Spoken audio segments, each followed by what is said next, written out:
The all-devouring whale, homecoming. Like and subscribe, baka naman. Madugong nakaraan, ito na nga ang bangungot na dala ng ating bida na bigla na lamang nagising sa kanyang pagkakatulog. Dasal nga rin ang alay nito sa kanyang mga yumaong magulang at sana raw ay gabayan siya sa magiging laban niya. Nang sa gayon ay kung sakaling manalo siya ay mabigyan na sila ng pagkakataon para sa patas na investigasyon ng malinis na ang pangalan ng kanilang angkan. Fan Lingxiao, pangalan na nga ng ating bida na siyang magre-representa sa buong angkan ng Lingxiao Pavilion, na siyang todo rin ng support sa bida nating may pinaglalaban. Dambuhalang ibon na nga ang naging service nito kasama ang ilan sa kanyang mga kas-ekta, patungo sa isang bayan na puno ng tao at mga pagkakatikyot na mga halimaw, at kaliwat ka ng paputok na tila ba Chinese New Year. Kinabukasan, dumadagundong na mga tambol naman ang bumungad sa lahat, sa isang arena na puno ng mga tao at mandirigma, na siyang pagdarausan ng tournament. Patawa-tawa na nga ang mga ito at anong masamang hangin daw ang nasenggot ng liga para payagan ang isang walang kwentang sekta para lumahok sa tournament, kung saan tinutukoy nga ang angkan ng ating bida. Iba naman ang naging opinyon ng gerang na ito, na pinabatid ang pagkamangha kay Fan Lingxiao, na natatanging survivor at natitirang dugo ng Lingxiao. Sa kabilang araw nito ay nagawa nitong mag-isang muling itaguyod ang Lingxiao Pavilion hanggang B-class mula sa pinakababa, nang may pambihirang galing lalo na sa larangan ng spiritual pets. Bago ang laban ay nakipagkulitan muna si Fan sa kanyang mga kasamahan, hanggang sa tanungin na nga nito si Duan Ye, kung natatandaan pa raw ba nito ang naging usapan nila bago ito pumasok sa sekta. Ang maging pinakamalakas, agad na sagot naman ng binata. Drama mode naman ang ating bida at kung di nga raw dahil sa kanila ay baka matagal na siyang sumuko at hindi na nagpatuloy pa sa buhay, sila nga raw ang nagpakita sa kanya na may rason pa para lumaban, at ngayong nandirito na nga raw sila, ay sabay-sabay nilang abutin ang pangarap nilang maging pinakamalakas. Pagkapasok sa arena ay wala na nga sinayang na oras pa itong si Fan Lingxiao at agad nagpasikat ng kanyang kapangyarihan at naglabas ng isang dambuhalang balina.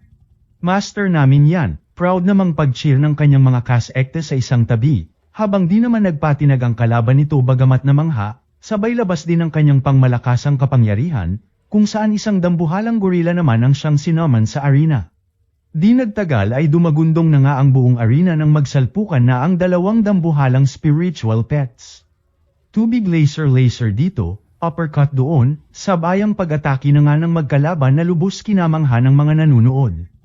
Sa lakas ng gorila ay binalibag na nga nito ang balyena sa isang tabi, ngunit agad din namang inagapan ni Fan Lingxiao at sinakayan pataas ng arena.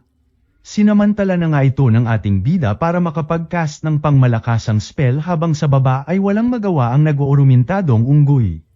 Sunod-sunod na atake na nga ang ibinira ni Fan Lingxiao ngunit basic lamang na hinaharang ng kalaban, at tinapatan pa nga ang paglipad-lipad ng balyena at lumipad din with flying colors sabay dambuhalang apoy na suntok ay ibinira sa ating bida. Di naman nagpatinag si Fan Lingxiao at tila ba inasahan na ang kakayahan ng kalaban, sabay binola-bola ang isang tubig at renekte sa katawan ng kanyang spiritual pet. Dito na nga nag-transform ang kanyang balyena sa mas malakas na form nito, na siyang basic na ngang hinarang ang mga apoy-apoy na suntok at ginawang snacks, sabay dinura sa kalaban. Di nagtagal ay mas nang ibabaw na nga ang lakas ng ating bida at ng spiritual pet nitong balyena, na siyang kinatuwa na nga ng kanilang sekta.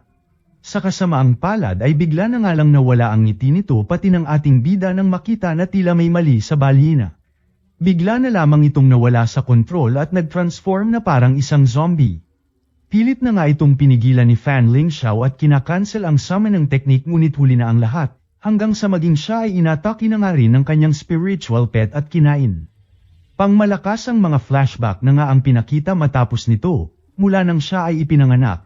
Noong nakilala niya ang kanyang spiritual pet, hanggang sa naulila siya, at hanggang sa nangyari ang karumal-dumal niyang pagkamatay.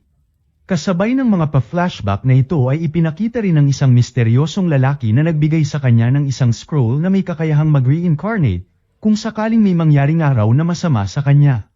Epekto nga lang daw ito isang taon matapos siyang mamatay, kung saan magagawa niyang masaniban ang isang malusog na katawang namatay sa nasabing panahon. Siyang tunay nga ay nagising na lamang ang ating bida sa isang gubat, na lubos ang pagtataka kung paanong buhay pa siya, at dito nakumpirma na wala na nga sinian, ang spiritual pet niya na subok niyang pinalabas ngunit wala na. Pilit na nga siyang lumapit sa isang ilog at nakaramdam ng uhaw, hanggang sa magulat nang makita ang kanyang refleksyon sa tubig, at napatanong kung sino raw ang lalaking ito. Walang ano-ano'y bigla na nga lang may lalaking sumigaw at itinuro siya, na tila ba matagal na siyang hinahanap. Dito ka lang pala nagtatagong hype ka, ika na nga ng mga ito na lubos pinagtaka ni Fan Ling Xiao, at ano raw ang kasalanan niya sa mga ito. Hinuli na nga siya ng mga ito at ikinulong, at dito napagtanto na 1 taon na ang nakalipas noong namatay siya, at bagamat na ibalik ang buhay ay back to zero na naman siya. Di peren maalis sa kanyang isip at magpahanggang ngayon ay palaisipan peren sa ating bida kung ano ang nangyari at kung sino ang may kagagawa ng lahat. Sa gitna ng kanyang pagmumuni-muni ay subok na nga nitong tinignan ang kakayahan ng kanyang kasalukuyang katawan. Dito na nga niya napalabas ang pagka-cute-cute na aso at cactus na siyang spiritual pet ng kasalukuyan niyang katawan na ayon sa ating bida ay pwede na kaysa naman sa wala. Hype na panghi, ika na nga lang ng isang gwardya na sumando kay Fan Ling Xiao at nais nga raw siyang makita ni Miss Bai. Wala namang nagawa ang ating bida kundi sumama sa lalaki bagamat nagtataka kung sino ang nasabing Miss Bai. Ayayayayayayayay sana all na nga sa ating bida at chicks pala ang naghihintay dito, sa wakas nga raw ay nandito na siya at tinawag itong Liu Fengmang, pangalan ng kasalukuyang katawan ng ating bida. Magbabayad nga raw ito sa kasalanan niya at sisiguraduhin niyang makukulong habang buhay sa lugar na ito. Wala namang masagot si Liu Fengmang pagkat wala nga siyang alam sa katauhan ng kanyang katawan, kaya naman pilit na lamang na pinapakalma ang dalaga. Todo sorry na nga si Liu Fengmang at kung ano-ano na ang binabanta sa kanya ng dalaga, sabay napapa-atres at patawarin na nga raw sana siya ng dalaga. Pasimple na ngang lumabas si Liu Fengmang hanggang sa magsalita na naman ang dalaga. At sino raw nagsabi sa kanya na pwede siyang umalis, sabay labas ng isang dambuhalang ahas na siyang binira sa ating bida. Tawa-tawa na nga si Miss Bai habang pangmalakasang entrance naman ang ganap nila Teddy Dog at Vine Sprite kala mo mga higante sa laki. Ano pa nga ba at tinawanan lamang ito ng dalaga at ng ahas, at napakasupot naman daw ng mga spiritual pets niya. Walang ano-ano'y bigla na naman ngang umatake ang dalaga gamit ang spiritual pet nitong ahas, na siyang tinapatan din ni Liu Fengmang ng pagka-cute-cute niyang Teddy Dog. Sa gulat ng dalaga ay pambihirang bilis na nga ang ipinamalas ni Teddy Dog, na halos di na nga masabayan ng ahas ni Miss Bai, habang sa isang tabi ay inihanda naman ni Liu Fengmang ang bansot na cactus na tila isang tirador at nag-aabang ng tamang pagkakataon, walang ano-ano'y humudyat na nga si Liu Fengmang sa atake nito, na siyang agad tumama naman sa ahas sabay pinulaputan ang kalaban. Di naman basta nagpatalo lamang ang ahas at nakagat ang bansot na cactus, ngunit plano pala itong lahat ni Liu Fengmang ayon na bondage ang ahas wala sa oras na tila nagustuhan din ito. At bilang finale, pangmalakasang pa-shower na nga itong si Teddy Dog gamit ang ihi nito, na siya nang mas pananggigil ng dalaga, at kung anong bastos daw ng amo, ay siya ring minana ng mga alaga nito. Sa galit nito ay nagcast na nga ito ng spell na siyang mas nagpalakas sa kanyang spiritual pet. Nagkadesunog-sunog na nga si Bansot Cactus dahil sa taglay nitong apoy, sabay hataw din kay Teddy Dog na siya nang nagpabagsak din dito. Naiwan na ngang mag-isa ang ating bida ayon tumilapon sa muling pag-atake ng kalaban. Dito na nga nakita ni Liu Fengmang ang isang maliit na hito na siya nga nitong agad ginawang pet. Muli ay tinawanan na naman nga si ni Miss Bai, at maski maliit na hito ay dinamay na nga rin daw nito at mukhang ganoon na raw ito kadesperado manalo lamang. Oo, inaalagaan dati ang mga hito para maging pangmalakas ang mga balyena pero matagal na itong di ginagawa, matapos kainin ng isang spiritual whale ang mismong amo nito nakaraang taon sa isang kompetisyon, kaya binyansagang master killer. Dahil dito ay nag-issue ang liga ng termination order, para patayin lahat ng hito, at ang hito nga raw nakatabi niya ang nag-iisa na lamang na siyang alaga raw ng kanyang kuya. Tsaka tanging master lamang daw ng Ling Xiao Pavilion ang kayang mag-cultivate ng nasabing spiritual pet kaya walang kwentang araw ito kung tutuusin. Gamit ang ahas ay muli na naman nga nitong inatake si Liu Fengmang, ngunit basic lamang na hinarang ng ating bida gamit lamang ang mga kamay nito. Dito na nga nito pinaatake ang bagong tagpong hito, na siyang pamwesto sa buntot ng ahas at kinagat ito. Kainin mo, seryosong utos na nga ni Liu Fengmang, na siyang seryoso mode din ng pagkaliit-liit na hito at sinapsap ang dambuhalang ahas na tila pansit kanton lamang. Lubos kinagulat na nga ito ni Miss Bai at di makapaniwala sa mga kaganapan, habang rekta naman ang umalis si Liu Fengmang at nagpaalam sa dalaga. Todo takbo na nga ito papalayo sa mga alagad ni Miss Bai, hanggang sa kalaunan ay tuluyan ang nakatakas ng sumakabilang bundok, sa tulong ni Bansot Cactus. Todo sorry na nga lang ang mga alagad ni Miss Bai at nakatakas nga ang ating bida, hanggang sa marinig na nga ito ng kapatid ni Miss Bai na saktong dumating sa eksena sakay ng isang bird. Samantala, nagising naman na si Liu Fengmang sa bundok na kinabagsakan nito, habang todo sumbong naman itong si Dalaga kay kuya niya at ginamit nga raw ng ating bida ang alaga niyang hito para kainin ang spiritual pet niyang ahas. Malakas pala yun kuya, ba't hindi na lang yun ang binigay mo sakin una pa lamang? Ayon naman sa kuya nito ay walang kwentang pet ang hito, ngunit sa kamay nga raw ni Fan Lingxiao ay ito ang pinakamalakas, ngunit matagal na nga raw itong patay, kaya wala silang dapat ipag-alala pa. Habang sa bundok naman ay muling nabuhayan ng ating bida, at bagamat olats daw sila sa dating buhay niya, ay sisiguraduhin niyang babawi sila ngayon ng alaga niyang hito. Nagiging ito daw pag puro nude lang at walang like at subscribe, hahaha charot lang. Rekta na nga si Liu Fengmang sa pinakamalapit na inn, at dito naghanap ng isang speed-type pet sa innkeeper. Napalingon naman ang iba nang sabihin ng ating bida na miyembro siya ng Lingxiao Pavilion na siyang may kasunduan daw sa nasabing inn. Wala naman itong naging kaso sa bantay ngunit tinanong siya kung ano ang code ng kanilang sekta para magpatuloy sa kanilang transaksyon, na may kasamang galaw at salita ika na nga nito. Agad naman itong ibinigay ni Liu Fengmang na kumanta with matching sayaw ng Baby Shark na siya nang ang kinagulat ng bantay at nagmungta nga ang ating bida, hanggang sa siyang tunay nga ay makitang ito talaga ang code ng Lingxiao Pavilion at yun ay inakalang joke-joke lang ng binatang kaharap. Agad na-request naman ni Liu Fengmang na bigyan siya nito ng Sonic Falcon o kaya naman ay Shadow Panther. Ngunit sa kasamaang palad ayon sa bantay ay wala na raw sa lista ang kanilang sekta kaya baboy na lamang ang nakuha nito bilang service pet. Nagmadali na nga itong bumiyahe habang napapaisip sa mga nalaman kay Manong Bantay, na mula sa B-class, napuntang C-class, napuntang D-class, hanggang sa natanggal na nga raw ang kanilang sekta sa liga, na umabot sa puntong pati ang mga hito na signature pet ng kanilang sekta ay ipinag-utos na ubusin at patayin lahat. Sa kanyang paglalakbay ay dumaan nga muna siya sa isang inn at dito pinag-amet ang kanyang mga sugatang spiritual pets. Agad naman itong inas-ikaso ni Ate Cute habang rekta naman ang ating bida na nagbaka sakaling bumili ng defense skill na bubbles kay Manong Bantay na sinabing nag-iisa na lamang ang nasabing scroll.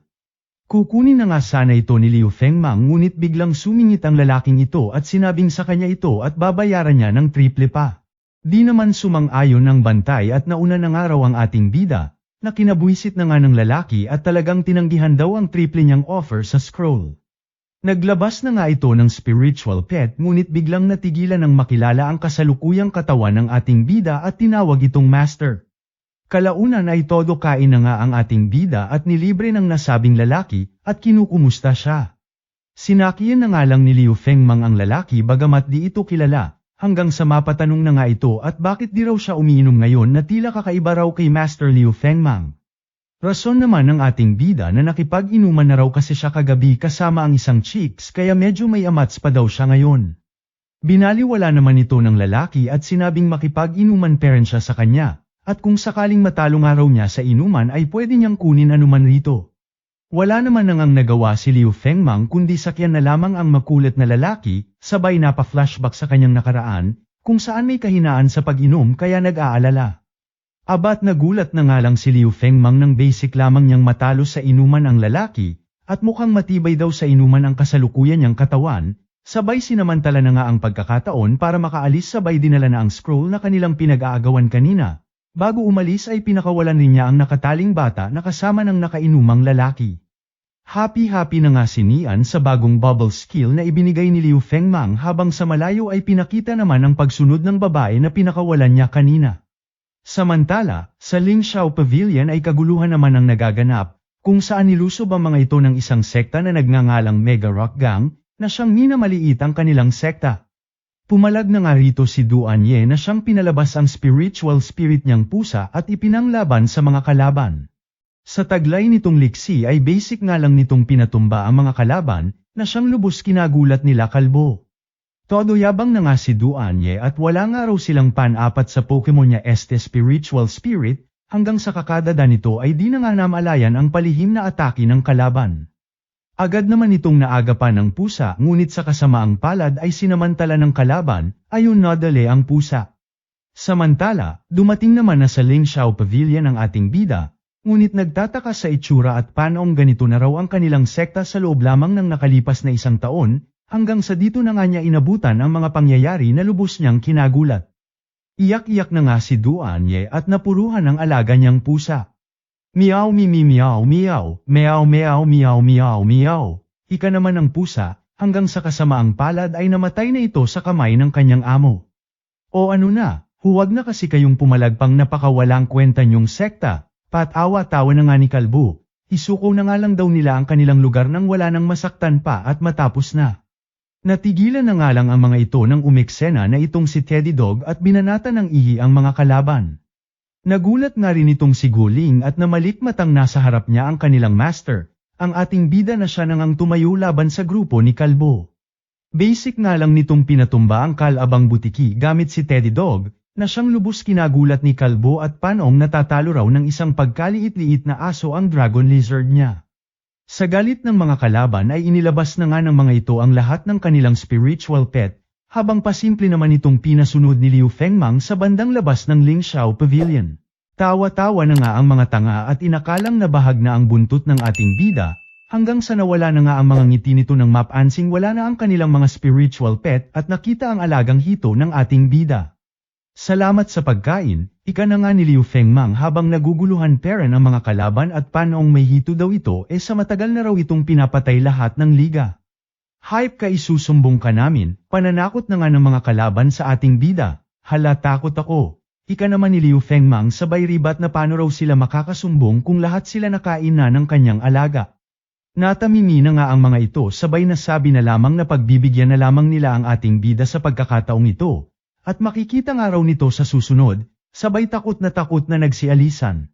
Natawa na nga lang dito si Liu Fengmang hanggang sa dumating naman na sa eksena si Guling at nagpasalamat sa kanya. Di pa man tapos sa pagsasalita ang dalaga ay nagulat na nga lang ito nang biglang yakapin ng ating bida at masayang araw siyang nagkita silang muli. Pinagtaka na nga ito ng dalaga at napatanong kung sino raw ba siya. Muntik-muntikan na ngang masabi ng ating bida ang kanyang tunay na pangalan hanggang sa biglang natigilan ng maalala ang mga kaganapan, at di pa nga raw niya alam kung sino ang kanyang tunay na kalaban at baka mismong malapit lamang sa kanya dati. Sorry na nga lang ang ating bida at nagpakilalang si Liu Fengmang, na siya namang binati nitong dalaga at nagpakilalang si Guling. Muli ay namalikmata na naman nga itong dalaga habang rekta naman ang pumasok sa Ling Xiao Pavilion itong ating bida. Agad namang ipinakilala ni Guling sa kanyang mga kasamahan ang ating bida, na siyang nagtanggol daw sa kanila. Sa kabila nito ay tila wala namang pakialam ang mga ito at bakas sa mga mata ang dismaya sa mga kaganapan sabay dali-daling may lumapit na lalaki at puntahan nga raw nila si Duan Ye. Naghalong galit at pighati na nga ang nadama ni Duan Ye dahil sa sinapit ng spiritual pet niyang pusa, sabay pakita sa flashback noong nahuli pa lamang nila ito sa kagubatan at mismong bigay pa ng ating bida kay Duan Ye. Kalaunan ay nagpaalam na nga ito sa kanila nang may lungkot sa mga mata nito, at aalis na nga raw siya sa Ling Xiao Pavilion. Patay na nga raw lahat ng kanilang spiritual pet kaya wala nang dahilan pa para manatili sa kanilang sekta. Maging si Liu Fengmang ay nagulat sa mga narinig, dahil si Duan Ye ang pinakauna niyang nakasama para itaguyod ang Ling Xiao Pavilion, noong panahong walang-wala pa ang sekta na ito, ngunit ngayon ay siya pang pinakaunang sumuko at aalis sa kanilang napag-iwanang sekta. Subok pa nga niya itong pinigilan at sinabing may pag-asa pa ang sektang ito, ngunit tinawanan lamang siya ni Duan Ye at sino raw ba siya para sabihing may pag-asa pa ito isa lang naman daw siyang estranghero. Sila nga raw ang pinakamalakas na sekta at wala siyang pan-apat ditong bida-bida siya. Natamimi na nga lang ang ating bida habang si Guling naman ang subok na pumihil sa binata, at sinabing kailangan daw nilang ipagpatuloy ang nasimulan ng kanilang master, at protektahan ang Ling Xiao Pavilion. Buwisit isa ka pa, patay na nga si Master Bobo ka ba, ba't ba pinipilit mo pa sa alam naman nating si Master lang naman ang tanging bumuhay ng sektang ito, at ngayong wala na siya, wala na rin kwenta ang sektang ito, ika na nga ni Duan Ye. Sorry pero aalis na ko sa lugar na ito, dagdag pa nga nito habang todo iyak na lamang nagawa ni Guling. Maging ang iba nilang kasamahan ay isa-isa na nga ring umalis sa kanilang sekta, sabay ang unti-unting pagbagsak ng ulan na tila ba nakisabay din sa lungkot na nadama ng lahat. May huling pabaw na nga ang mga ito bilang respeto sa Ling Xiao Pavilion habang napaluhod na nga lang ang ating bida sa lahat ng mga kaganapan. Papitik na rin po muna Lods ng like at subscribe ko dyan, salamat. Kinaumagahan, 3 na lang ang natitirang miyembro ng pavilion. Malungkot si Gulingling sa sinapit nila. Sa pagkamatay ng kanilang master, si Duan sana ang susunod na master, pero umatras na siya sa tungkulin. Kailangan nilang pumili ng bagong pinuno, at may naisip si Kai, akala ni Liu Fengmang siya ang tinutukoy, pero si Guling pala.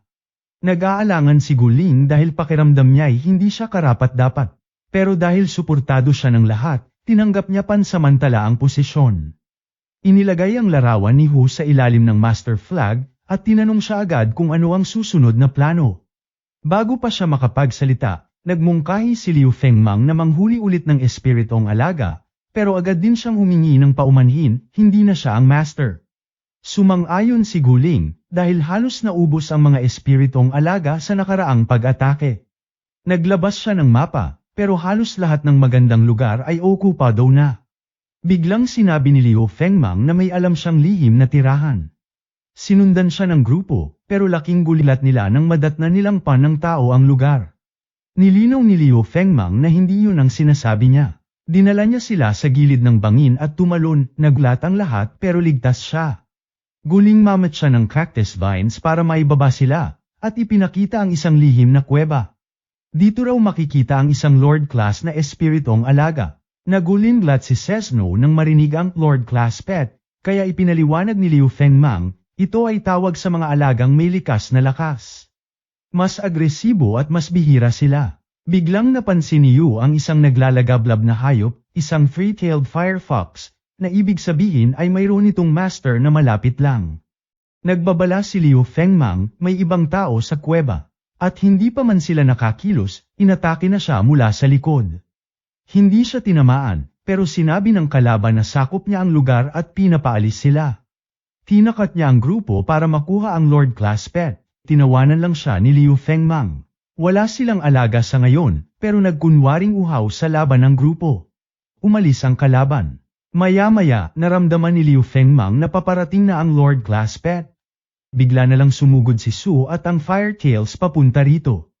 Habang sinusundan nila, nagbabala si Liu Fengmang, mature stage na ito, kaya may kakaibang abilidad. Sinugod ng Firetails ang panda, pero bigla itong nagpaputok ng laser mula sa sungay. Tinamaan si Su at biglang nawala ang kulay sa kanyang katawan. Nang muling umatake ang panda, si Liu Fengmang naman ang tinamaan, nagkaroon siya ng mga purple patches. Nag-alala si Liu Fengmang at pinatawag si Teddy Dog para gamitin ang ihi detox skill. Wala namang nakitang mali si Teddy Dog, pero ginawa pa rin niya. Walang epekto ang detox, kaya nainis si Liu Fengmang. Isa pang laser ang pinakawalan ng panda, pero nang suriin nila ang Firetails, napansin nilang parang pintura lang ang pinsala. Na-realize ni Liu Fengmang, hindi totoong pinsala, kundi ilusyon. Ang panda ay guling magamit ng kulay para mandaya sa kalaban. Dahil dito, mas mahirap ito kalabanin. Inutos ni Su sa Firetails na umiwas sa mga atake. Ginawang invisible ng panda ang kawayan kaya hindi ito nakita ng Firetails, tinamaan ito. Nag-alala si Su kaya humingi siya ng tulong kay Liu Fengmang kapalit ng patas na hatian.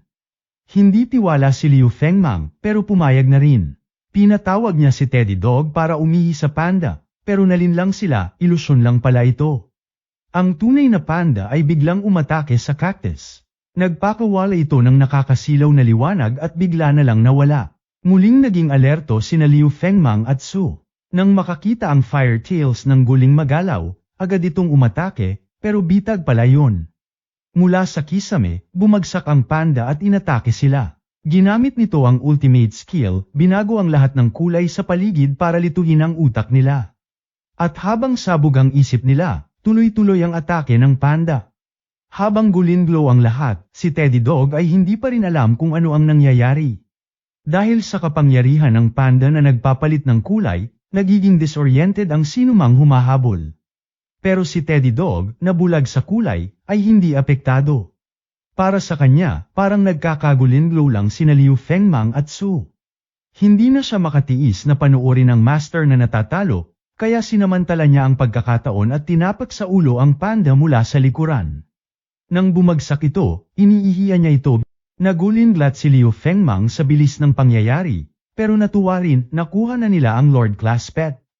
Subalit biglang inagaw ni Su ang panda at tumakbo. Sinundan siya ng grupo, pero inilabas niya ang alagang dandelion at lumipad palayo.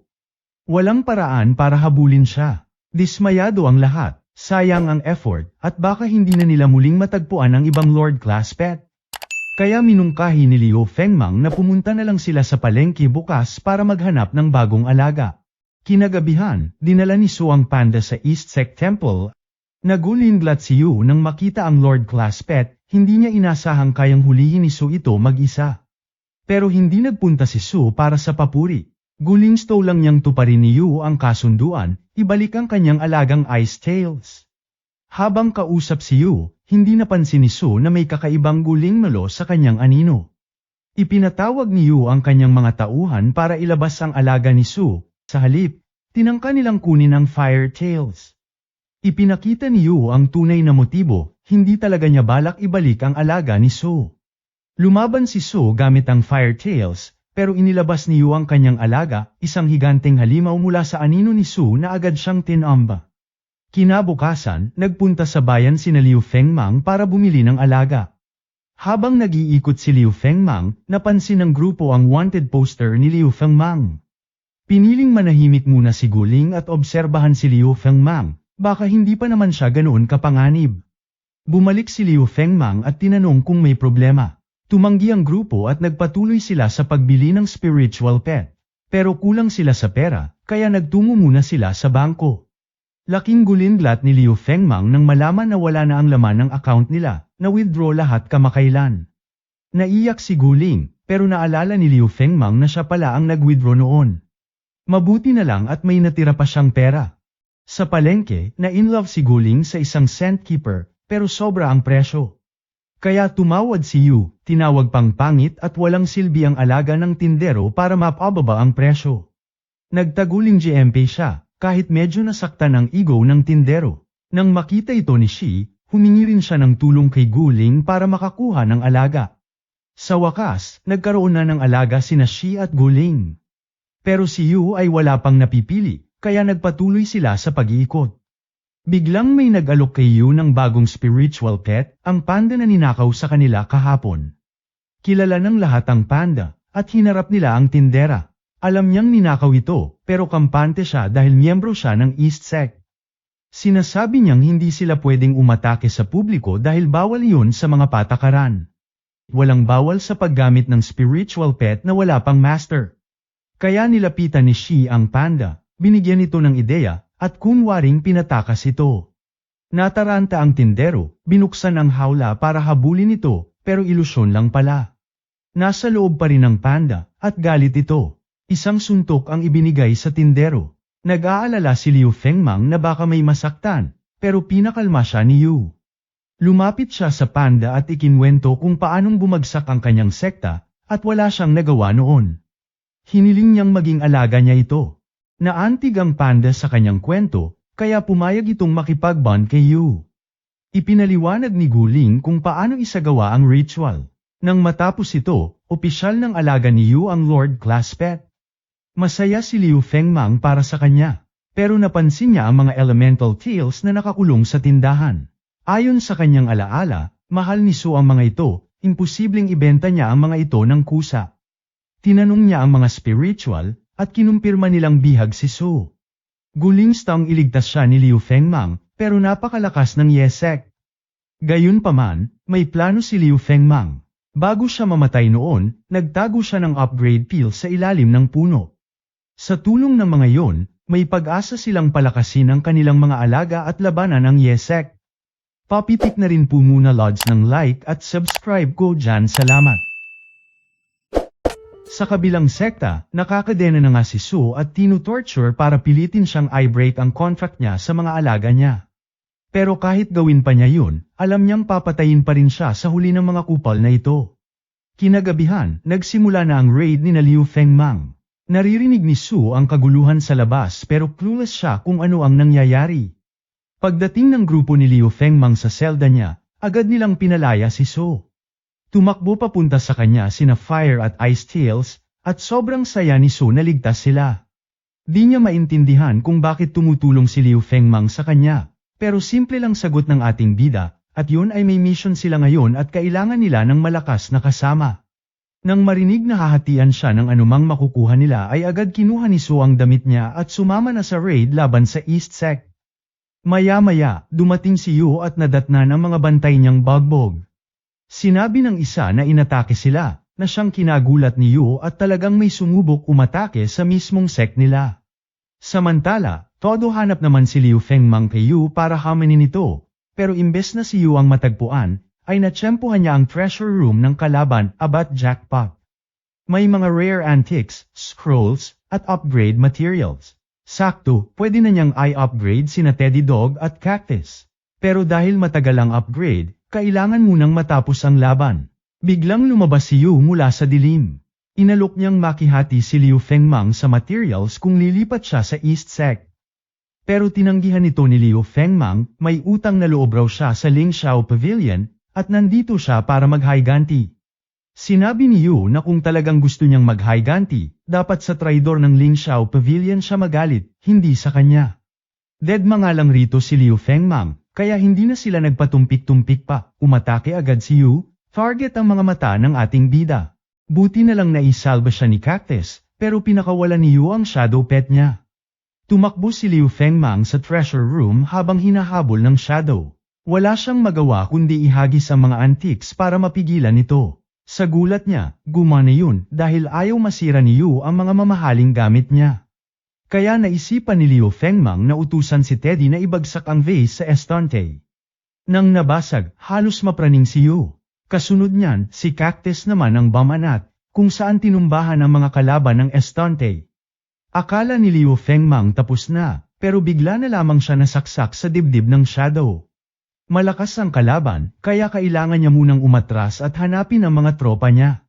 Sa kabilang banda, tapos na ang grupo ni Guling sa pagpapalaya ng mga nakakulong, pero bigla silang nabahala nang may sumabog sa direksyong pinuntahan ni Liu Fengmang. Nang makarating si Liu Fengmang sa grupo nila Guling ay sugatan na nga ito. Na siya na nga nilang inagapan. Biglang dumating ang Shadow at tinarget si Su, pero nauna ang Fire at Ice Tails para protektahan siya. Sinubukang atakihin ni Fairy Tails ang Shadow pero bigla itong nawala, tapos biglang lumitaw sa likod ni Su. Bago pa siya madali ay binanata na ito ni Ice Tails, kaya umatras ang kalaban. Ginamit ni Yu ang light skill ng panda niya para pahinain ang Shadow, at naging effective ito. Nang gumaling na si Liu Fengmang, bumalik siya sa laban, pero dahil ongoing pa ang upgrade ng pets niya, hindi pa niya magagamit ang mga ito. Habang pinipigilan ni na Fire at Ice Tails ang Shadow, naghanda si Shi ng ultimate attack gamit ang Formback Bomb. Pero hindi papayag si Yu na matalo ang Shadow niya, kaya pina-activate niya ang second form nito, ang Bone Armor na mas malakas na. Mabilis na natalo ang lahat maliban kay Guling, na siyang bagong master ng pavilion. Tuwang-tuwa si Yu sa chance na durugin siya. Inangat ng Shadow ang kamay nito para umatake, pero bago tumama, dumating si Nyan, upgraded na at mas malakas. Laking gulat ni Yu dahil akala niyang extinct na ang mga catfish pets. Pati si Guling nagulat, ang tanging taong kilala niyang marunong gumamit ng ganitong pet ay ang Yumaong master nila. Naisahan ni Liu Fengmang ang Shadow at napaatras ito, pero nagpalit ng strategy si Yu, ranged attacks naman ang ginamit nito. Todo iwas na nga si Nyan sa spikes, ngunit naisahan pa rin siya at napin sa lupa. 50-50 na nga ito, mabuti na lang at may bubble defense si Liu Fengmang, kaya nailigtas siya. Pinapigil niya si Cactus sa Shadow gamit ang vines, at nang mahawakan na ito, umatake si Nyan at sinimulang sipsipin ang Shadow. Hindi pumayag si Yu na mawala ang Shadow, kaya pinilit niya itong tumakas. Kumapit sa lupa ang Shadow pero pinataas siya ni Nyan sa ere, wala na itong makakapitan kaya sa huli, nalunok na ito ng tuluyan ni Nyan. Physically, wala na ang Shadow, pero buo pa rin ang core kaya posibleng i-summon ulit ito. Agad pinapante ni Su si Fire Tails para sirain ito. Ngunit bago pa mawasak, ay binanata na siya ni Yu gamit ang natirang enerhiya ng Shadow. Nasira ng bahagya ang core pero hindi pa tuluyang nawasak. Takbo agad sina Liu Fengmang at Nyan para durugin ito, pero biglang may dalawang kamay ng shadow na lumitaw at sinalansang sila sa lupa. Wala nang lakas si Liu Fengmang, at kung makabalik pa ang shadow, ay siguradong tepak na silang lahat. Pero bago pa makapag-summon si Yu ulit, dumating bigla yung babae na sinagip ni Liu Fengmang sa bayan. Walang kaalam-alam sa nangyayari, pero binasag niya ang core. Babanat pa nga sana si Yu, ngunit wa-epek sa ribat ng dalaga. Dahil dito ay nagpasalamat ang ating bida, na siya naman kinakilig-kilig ni ate mo ayon di kinaya tumakbo na lamang. Matapos ang laban ay rekta na sila sa mga kayamanan ng kalaban. Pero naging swapang si Su at humingi ng 70% ng share. Mabuti na lang, may bagong skill si Teddy, Amnesia Piece. Inispray nila ito kay Su at bigla niya nakalimutan lahat, pati demand niya. Na-convince siya na sumang-ayon siyang ibigay ang share niya bilang sorry sa nakaraang issue tungkol sa panda. Ayos na ang lahat, kaya pinapili ni Liu Fengmang ang grupo ng mga bagong pets mula sa koleksyon ni Yu. Nakakita siya ng Fire Steel Ball at feel niya bagay ito sa kanya. Pero habang kinokontrata niya ito, bigla siyang nakaramdam ng kakaiba sa katawan at nawalan ng malay. Pagmulat niya kinabukasan, nasa kama na siya, binabantayan nila Shi. Nag-alala ito sa bigla niyang pag-collapse kahapon, kaya ngayon kasama ni Yu. Magluluto sila ng masarap para makatulong sa pag-recover ni Liu Fengmang. Hindi pa rin sigurado si Liu Fengmang kung ano talaga ang nangyari sa kanya, pero ang natatandaan niya, inatake siya ng kakaibang enerhiya matapos niyang matame ang steel ball. Naalala niya bigla na kapag nag-level up ang mga catfish, nagkakaroon sila ng sariling storage space. Curious siya, kaya hiniling niya kay Nyan na ipasok siya para makita kung gaano ito kalaki. Willing naman si Nyan, kaya nilunok niya ang ating bida. Pagkapasok niya, namangha siya sa loob. Kung magtutuloy-tuloy ang ganitong progress, siguradong aabot sa third stage ng soul bonding ang pets nila bago ang D-rank sect assessment na gaganapin sa loob ng ilang buwan. Pero bago niya harapin ang assessment, may mas mahalaga pa siyang kailangang ayusin, kailangan niyang tukuyin kung sino ang traidor na sumire sa kanya sa past life niya. Bigla niyang naalala, ginamit niya si Nyan sa harap ni Guling. Kaya mas mabuting pag-usapan na nila yon. Hinanap niya agad si Guling at nadatnan nito sa shrine na ginawa niya para sa yumaong master. Nag-sorry si Guling dahil sa dami ng responsibilidad na napunta kay Liu Fengmang, kahit bagong solte pa lang siya sa pavilion. Pero simula nang dumating si Liu Fengmang, nararamdaman niyang posibleng maibalik ang dating ganda at lakas ng grupo nila. Sagot naman ni Liu Fengmang, hindi lang siya ang gumawa ng lahat, tulungan yun ng buong team. Pero may kailangan siyang sabihin kay Go. Ikinwento niya ang totoo tungkol kay Nyan at kung paano niya nakuha ang catfish pet. Pero hindi niya binanggit ang tungkol sa reinkarnasyon niya. Inamin ni Guling na nabigla siya nang makita niyang may catfish si Liu Fengmang, pero isinantabi muna niya yun dahil may gusto rin siyang ipakita. Kinuha niya ang wanted poster na nakita nila sa bayan at tinanong si Liu Fengmang kung totoo ba na isa siyang manyok. Lubos kinataranta na nga ito ng ating bida at todo itinanggi kay Guling, dahil maging siya hanggang ngayon, hindi pa rin alam kung ano talaga ang ginawa ni Liu Fengmang, ang kasalukuyan niyang katawan ngayon, kay Miss Bai na sobrang kinagagalit nito. Seryoso niyang sinabi kay Guling na hindi siya manyak, at lahat ng ito ay malaki lang na misunderstanding. At naniniwala naman si Guling sa kanya, ilang araw na siyang kasama ni Liu Fengmang at ni minsan, wala itong ipinakitang malaswang asal. Sa totoo lang, pakiramdam niya matagal na raw niyang kilala si Liu Fengmang, kahit ngayon lang sila nagkakilala. Yung kilos niya, paraan ng pakikipaglaban, at kung paano niya kontrolin si Nyan, lahat ito ay parang eksaktong-eksakto sa dating master niya. Dahil dito, hindi na nakatiis si Guling at diretsahang tinanong si Liu Fengmang kung siya nga ba ang master niya noon. Bago yan pakurat naman ang like at subscribe ko lads baka naman oy. Napaisip si Liu Fengmang kung dapat ba niyang sabihin kay Guling ang totoo. Pero dahil di pa rin niya alam kung sino talaga ang traidor sa past life niya, pakiramdam niya delikado kung aamin siya ngayon. Kaya ang naisip niya na lamang ay magpatuloy sa katauhan niya. Hinawakan niya sa balikat si Guling at pinanindigan na lamang ang mga paratang sa kanya. Pagkarinig nito, biglang sumulpot si Yu at Shi at agad siyang tinali. Nagsisisi si Liu Fengmang kung bakit kailangan niyang sirain ang image niya ng ganun, pero at least, bukod sa ligtas pa rin ang sikreto niya, ay makakapag-imbestiga parent siya. Habang kinakaladkad ang ating bida, Tinanong ni Yu si Guling kung naniniwala pa rin ba siyang si Liu Fengmang ay may kaugnayan sa master nila. Sabi ni Gu, noong una akala niya oo, pero kung ganun pala raw ang ugali ni Liu Fengmang, ay imposible siyang maging ang master nila. Pero sa ngayon, mas mahalagang araw na pagtuunan nila ng pansin, ay ang maghanda para sa D-Class Promotion Tournament. Ilang araw ang lumipas, ay dumating na ang araw ng tournament. Ang grupo ay bumiyahe sakay ng mga baboy. Excited si Shi, pero since first time niyang sumakay, ayun nagkabukol ng wala sa oras. Nag-sorry si Go kasi hindi niya naayos ang mas maayos na transport, kapos talaga sila sa budget. Habang naglalakbay papunta sa examination center, ramdam ng lahat ang kaba. Pinaghirapan nila to, at ngayon, magkakasama na ang iba't ibang plane factions sa competition island. Normally, 4 hanggang 5 factions lang ang sumasali kada taon. Napansin bigla ni Liu Fengmang na may sumusunod sa kanila. Akala niya may problema, pero yun lang palang ship girl na nakasalubong nila dati. Matagal na pala siyang sumusubaybay kay Liu Fengmang, pero tuwing kakausapin siya ni Go, nagtatago lang siya at natatakot. Ayon kay Go, mukhang mahiyain lang talaga ang babae, at wala namang dapat ipag-alala. Pagdating nila sa examination center, laking gulat nila sa dami ng tao.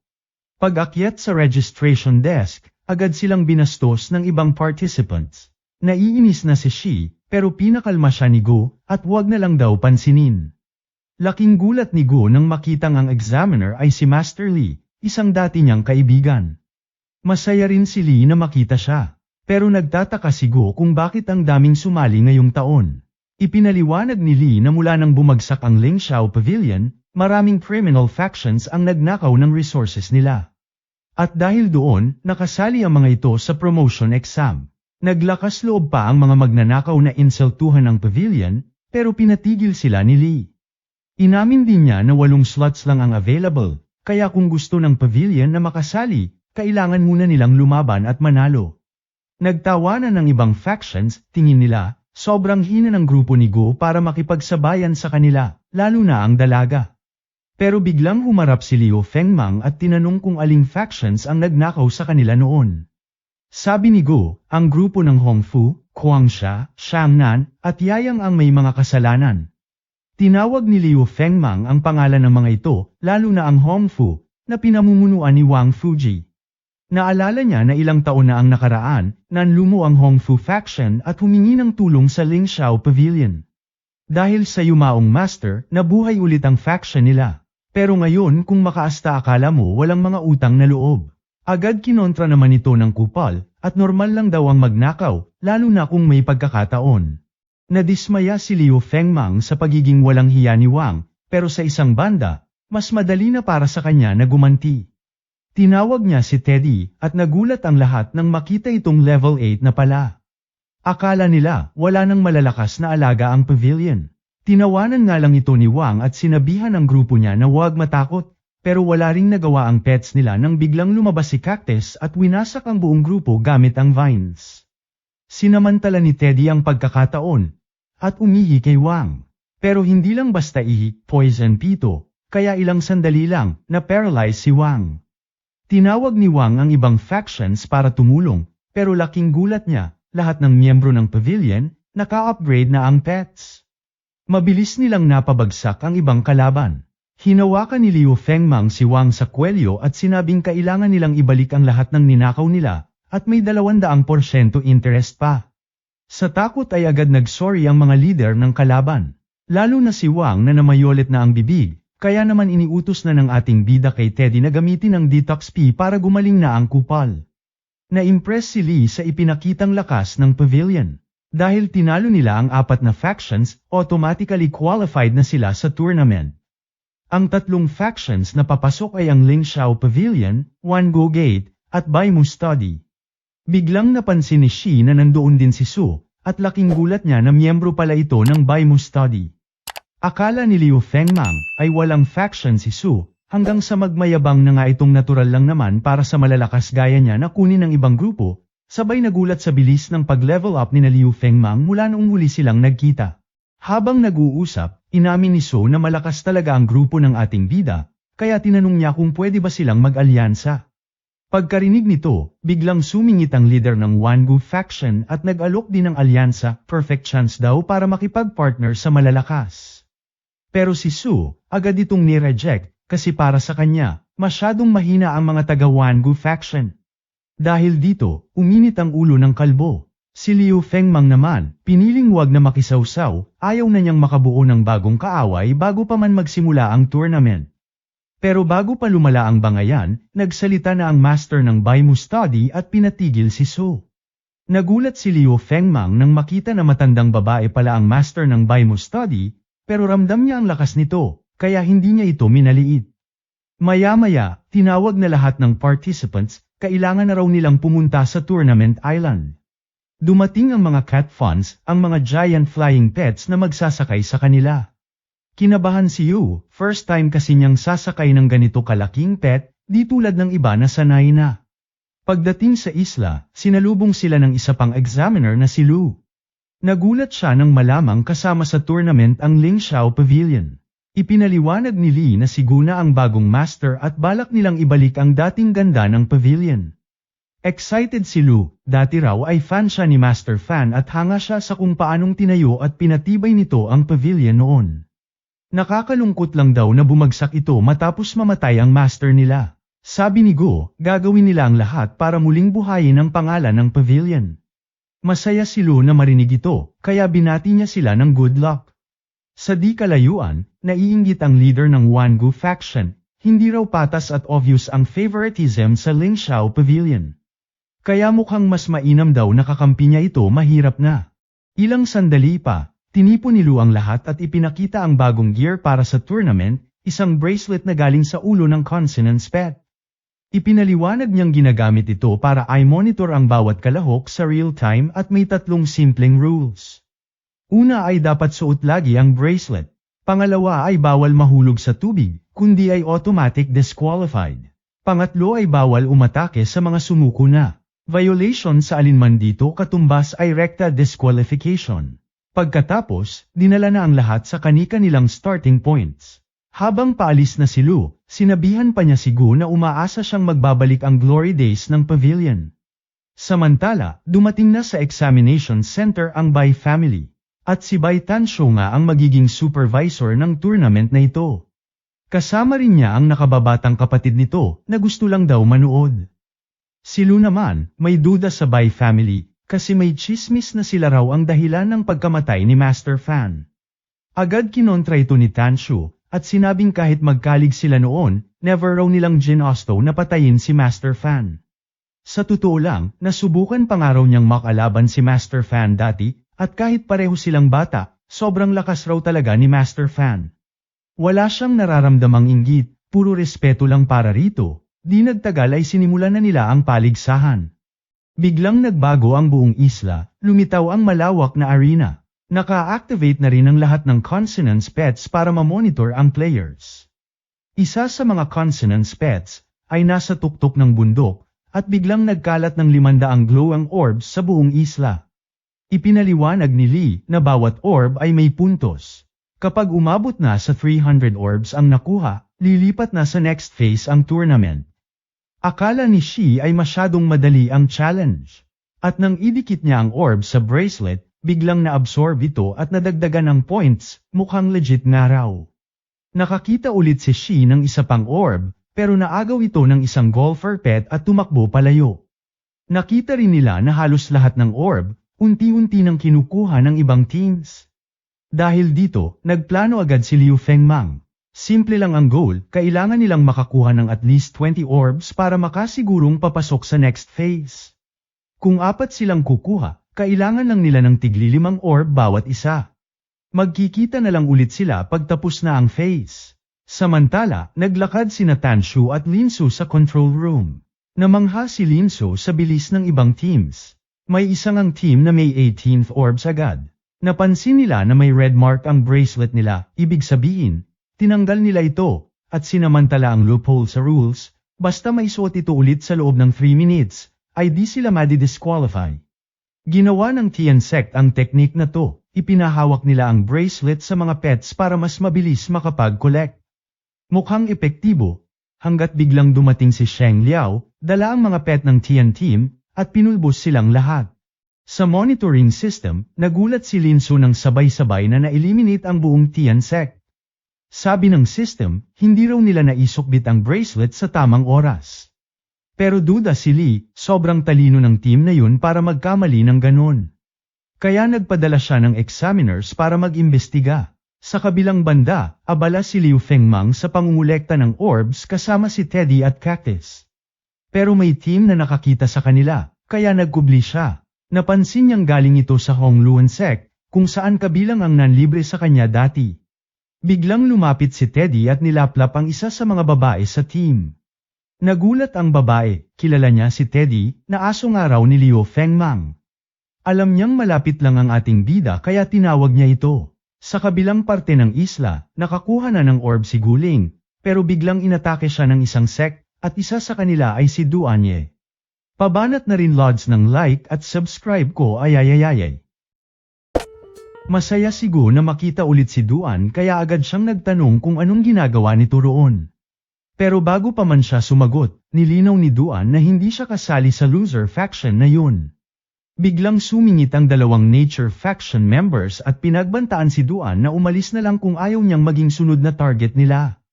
Pero hindi niya sila pinansin at tuloy lang sa pakikipagkwentuhan kay Gu. Nainis na ang dalawang kalaban, kaya nagsama ng pet ang isa sa kanila. Pero bago pa ito makakilos, ay pinunit agad ng pet ni Duan. Nakilala ni Gu ang mga galaw at buntot, at sinabing si Hemi ito.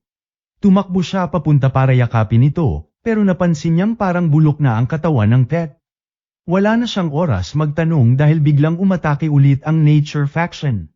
Sinigawan ni Gu si Duan para mag-ingat, pero alerto na itong dati. Inutusan niya si Hemi na durugin ang mga kalaban, at grabe ang naging pag-atake nito, na siyang winasak ang mga pet nila kalbo. Natain na nga sa takot ang dalawa na kalaunay sumuko na lamang bago pa sila mapatay ni Duan. Bago umalis ay kinain na nga ni Hemi ang bangkay ng mga spiritual pets ng kalaban na lubos kinagulat ni Gu. Tinanong ni Gu kung anong nangyari kay Hemi. Obvious naman daw, ika naman ni Duan, nabuhay daw si Hemi gamit ang dark magic mula sa Rakshas faction na kinabibilangan niya ngayon. Sinabihan pa niya si Gu na tigilan na ang pagsusumikap na maibalik ang pavilion, at sumama na lang sa kanya sa Rakshas. Pero imbes na sumang-ayon, inaya siya ni Gu na bumalik sa pavilion, malaki na raw ang pinagbago nila lalo na mula nang sumali ang ating bida. Sabi ni Gu, kahit isang buwan lang ng training, napaangat agad ang pets nila sa soul building stage. Pero natawa lang si Duan. Para sa kanya, si Liu Fengmang ay isang walang kwentang outsider lamang at hindi raw sapat ang ilang random pets para buhayin ulit ang pavilion. Matigas ang ulo ni Gu, alam niyang mahirap pero buo ang loob niya. Kaso, sinabi ni Duan na wala na siyang balak balikan ang pavilion, at simula ngayon, ituturing na lang niyang estranghero si Gu. Sa kabilang parte ng battlefield, masaya si Shi, nahanap na nila ni Thorn ang pang-apat nilang orb. Pero inis pa rin siya kasi kahit malakas si Thorn, parang ewan pa rin ang aura nito. Naisip tuloy ni Shi kung dapat na ba siyang magpalit ng pet. Habang busy siya sa pag-iisip, biglang tumakbo si Thorn para kunin ang orb. Nag-alala si Shi na baka may nakatago roon na kalabang nag-aabang. Pero ilang segundo ang lumipas ay wala namang lumitaw. Kaya naisip niya na safe siguro. Pero habang inaabot na ni Shi ang orb, biglang may batang lalaki na sumulpot at nagdemand na ibigay sa kanya ang orb. Natigilan si Shi dahil sa liit nito at kabansutan, ay mukhang mas bata pa ito sa kanya para magyabang-yabangan. Pero sumagot ang bata na siya raw ang master ng super cool Invincible Temple faction Chuchu basta ang haba. Napakunot noo si Shi dahil parang pangalan ng larong pambata.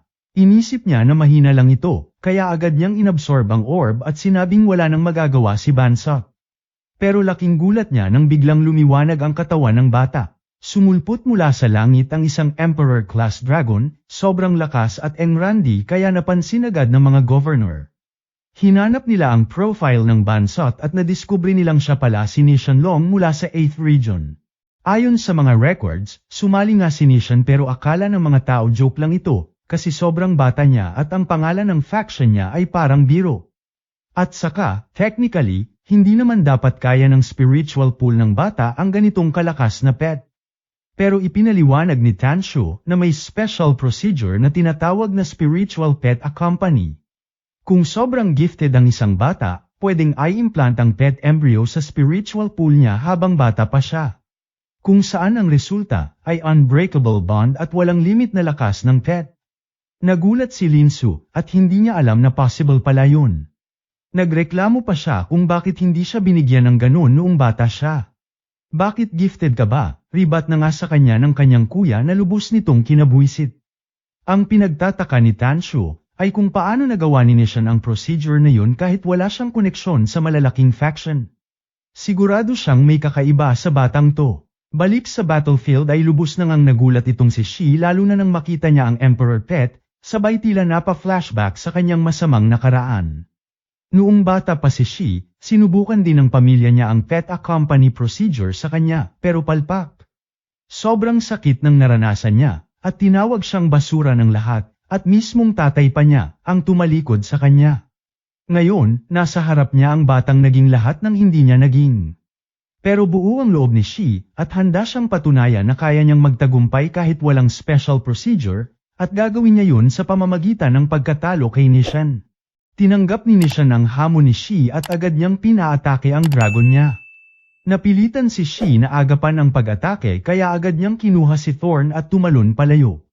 Sa control room naman, nagtanong si Linsu sa kuya niya kung may saysay pa ba ang tournament, kasi halatang lamang agad ang may Emperor Pet. Pero sagot ni Tanshu na hindi ito ganun ka-simple, dahil may kahinaan din ang pet accompany. Dahil nakakabit ang lakas ng pet sa cultivation ng master nito, at bata pa si Nishan, malamang hindi pa niya kaya kontrolin ng maayos ang dragon niya. At mukhang tama siya dahil nag-miss ang atake ni Nishan at tumama lang ang dragon sa lupa. Uminit ang ulo ni Nishan at sinisi ang dragon, pero palaban din ang dragon at sinisi ang amo niya, napakabobo raw nitong amo. Sa gitna ng away nila, ay nakalimutan na nila si Shi. Sinamantala ni Shi ang pagkakataon, pina-enchant niya ang isang bato, itinapon sa ere, tapos pinasabog sa shards para polanan si Nishan. Agad kumilos si Scale para protektahan si Nishan at nawasak ang mga shards. Pero sa proseso, nadamay ang isla na kinainis ng islang pagong. Habang distracted sila, sumugod si Shi para suntukin si Nishan. Pero may alas si Nishan, humingi siya ng 5 points of strength kay Scale, sabay biglang nagliwanag ang mga mata niya at biglang lumakas siya ng sobra, kaya basic lamang na binalibag si Shi. Hindi makapaniwala si Shi na may trainer na ganun kalakas. Habang ipinagmalaki naman ni Nishan na ito ang bagong special ability ng Emperor Pet niya. Sinuntok niya ulit si Shi, pero hindi pa rin sumusuko si Shi at sinubukan nila ni Thorn na sabay umatake. Kahit anong gawin nila, hindi pa rin nila kaya si Nishan. Napaisip tuloy si Nishan kung bakit ba ayaw sumuko ni Shi. Pero nagpapalipas lang ng oras dahil napansin niyang may time limit ang power-up ni Nishan. At nung nag-deplete na ang energy ni Nishan, ay umatake agad si Shi kasama si Thorn. Pero ang hindi niya alam, pwede palang ulitin ni Nishan ang teknik, kaya humingi ito ng dagdag na 10 strength kay Scale. At ayon, isang suntok lang, bagsak agad si Thorn. Hindi pa siya nakontento, sinundan pa niya ng hammer fist si Thorn at nang tatapusin na sana niya ang laban, ay may lalaking biglang sumigaw ng tama na siyang nagpatigil dito. Nagreklamo si Nishan sa tatay niya, at hindi raw patas na pigilan siya nito sa gitna ng laban. Pero sabi ng tatay niya, obvious na mapapatay na niya si Shi, tsaka dahil sa paganap nito kanina sa dragon, ay siguradong napansin na siya ng buong isla. Pinilit ng tatay ni Nishan na ayusin ang gulo. Sinabi niya kay Shi na kitang-kita naman na talo na siya, kaya mas mabuting sumuko na lang daw ito. Ayaw din talaga paawat ni Shi at sinabing mamatay na lamang siya kaysa sumuko sa laban. Natawa na lamang si Nishan sa tatay niya dahil olats daw ang pagkukunwari nitong masama. Wala nang nagawa ang tatay niya kundi iwan na lang si Shi at yayain si Nishan na magpatuloy na lamang sa pagkuha ng orbs. Tinanong niya kung ilan na ang nakuha nitong orb at proud na ipinakita ni Nishan ang isa. Napakamot ulo ang tatay niya at tinaas ang kamay niya. Nagpanik si Shi kasi naalala niya ang trauma niya sa ama niya noon. Akala niya ay sasaktan ito tulad sa kanya. Pero kabaligtaran ang nangyari dahil pinuri si Nishan ng tatay nito kahit isang orb pa lamang ang nakuha. Naiyak na nga lang si Shi, hindi lang dahil natalo siya, kundi dahil nakita niya kay Nishan ang lahat ng wala siya, kapangyarihan at pagmamahal ng magulang. Nilambing na lamang siya ni Thorn at sinubukan siyang pasayahin. Dito na-realize ni Shi na walang silbi ang pagse-self-pity niya. Tumayo siya at sinabihan si Nishan na balang araw tatalunin niya ito. Sumagot naman si Nishan na anytime ready siya sa rematch. Santukan din daw sabi ng like at subscribe ko hahaha. Habang busy ang iba sa matitinding laban, sina Yu at Panda naman ay chill-chill lamang sa kabilang dako ng isla. Dahil sa tulong ni Panda, basic lamang nakukuha ni Yu ang kailangan niyang mga orbs. Medyo suplado man nga raw itong si Panda, ay sobrang reliable naman daw, kaya tiwala si Yu sa kanya. Bigla nilang napansin ang mga orb lights na unti-unting naglalaho. Ibig sabihin, may iba ring nagko-collect doon, na siyang nagpaisip kay Yu kung lalapitan ba nila o hindi, dahil ayaw niyang sumabak sa unnecessary na gulo. Kaso si Panda, naglakad na papunta roon, at wala na siyang nagawa kundi sundan na lamang ito. Pagdating nila, may 3 babae na nandoon. Kabado si Yu dahil 3 ang kalaban, pero si Panda, rekta na agad at tinatakot ang mga ito na ibigay ang mga orbs nila, hanggang sa napansin ni Yu na hawak lang ng mga babae ang orbs imbes na i-absorb sa bracelet, kaya nagtaka siya. Tumanggi ang mga babae na ibigay ito, kaya uminit ang ulo ni Panda at inatake agad si Ating Green. Agad dumpensa naman ang mga ito gamit ang mga pa-cute na alaga nila. Ngunit sa sobrang hina ng mga pets nila, natalo agad sila ni Panda. Natigilan si Yu nang makita ang mga babae na takot, ngunit no choice dahil competition pa rin to. Kaya sinabihan niya ang mga babae kung ibibigay nila ang orbs, ay palalayain sila. Pero bigla silang nagmakaawa. Kung kukunin daw ang mga orbs, ay mamamatay ang kasamahan nilang si Yummy, kaibigan nila na kinidnap ng isang masamang lalaki. Naging curious si Yu kaya pinaupo niya ang mga ito para ikwento ng buo ang nangyari. Ayon sa kanila, isa silang bagong idol group mula sa Kinyu House. Pinapunta lang sila sa tournament para sa publicity, kaya hindi sila handa sa totoong labanan. Hindi nila inasahan na magiging brutal ang ibang pet masters. Wala rin silang sapat na lakas para lumaban. At sa gitna ng kaguluhan, dinukot si Yummy ng isang masamang lalaki na humihingi ng 5 orbs kapalit ng kalayaan ni Yummy. Lubos na kinagalit na nga ito ni Yu kaya tinanong niya kung saan matatagpuan ang kupal na lalaki. Agad naman siyang sinamahan ng mga babae sa lugar kung nasaan si Yummy. Dito na nga nagulat ang kalaban nang makita silang bumalik agad, at tinanong kung dala na raw ba nila ang 5 orbs. Sa kasamaang palad, 3 lang ang dala nila, na siyang kinabuisit ng lalaki. Inutusan niya ang pet niya na durugin ang ulo ni Yummy, pero bago pa man ito makagalaw, nakiusap ang mga babae na tumigil ito dahil meron daw silang ibang paraan para manalo siya sa tournament. Habang distracted ang lalaki, lumapit si Panda mula sa likod at inalis ang pet palayo kay Yummy. Nang maramdaman ng lalaki ang nangyayari, pinaatake niya agad ang pet niya. Pero isang suntok lang mula kay Panda, ay wasak ang buong katawan ng alaga niya. Napacheer ang mga babae, at inakalang tapos na ang laban. Pero may alas pa pala ang lalaki, may spine-breaking worm daw sa leeg ni Yummy, at kapag gumalaw pa sila, papatayin daw niya ito. Halatang hirap na si Yummy, kaya napilitang tumigil si Yu. Tuwang-tuwa ngayon ang lalaki dahil hawak na naman niya sa leeg ang mga babae.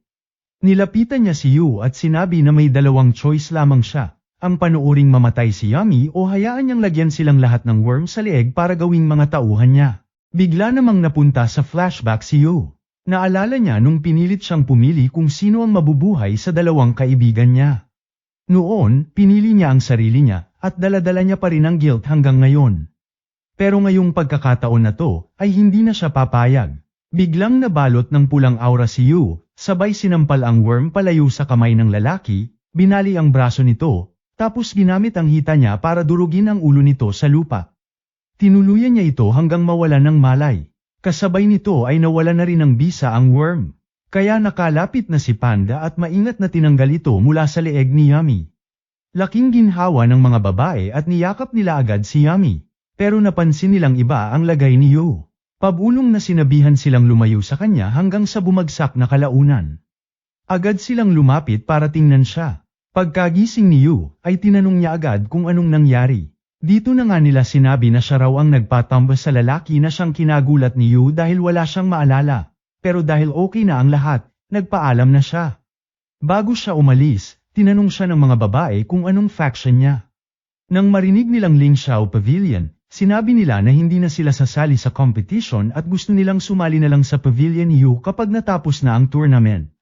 Samantala, sa control room naman, ibinigay sa gobernador ang updated na listahan ng mga scores ng bawat faction. Ang Baekhan Society ang nasa unang pwesto ngayon. Naging curious si Lin So kung nasaan ang Ling Xiao Pavilion, kaya tinanong niya ito. Sabi sa kanya, ay nasa ikapitong pwesto ang pavilion na may 16 points na lubos niyang kinamangha. Pero may masamang balita rin. Nang mag-imbestiga ang ilang instructors tungkol sa Tian faction, nadiskubre nilang lahat ng miyembro nito ay pinatay, na lubos kinadismaya ng gobernador. Ibig sabihin lamang nito, ay may isang malakas na player na lumalabag sa rules at pumapatay ng hindi nadidisqualify. Dahil dito, nagpasya silang simulan na ang susunod na phase ng tournament. Samantala, matapos magkita ulit sina Liu Fengmang at ang chicks mula sa dating faction ng katauhan niya, ay sinusundan na siya nito kahit saan. Kaya sinabihan siya ng ating bida na bumalik na sa faction nito. Pero nagpakyut lang si Gian at sinabing gusto lang naman niyang makalaro ulit si Teddy. Pero halata namang gusto rin talaga niyang makasama si Liu Fengmang. Pasimpleng nagtanong na nga si Liu Fengmang kung anong klaseng tao ba si siya dati, pero na-misinterpret ito ni Gian. Bigla siyang nagkwento ng mga malalaswang bagay na ginagawa raw nila noon ng ating bida. Nailang si Liu Fengmang kaya umatras siya, na siyang lubos pinagtaka ni Gian dahil sa hindi raw siya ganito noon.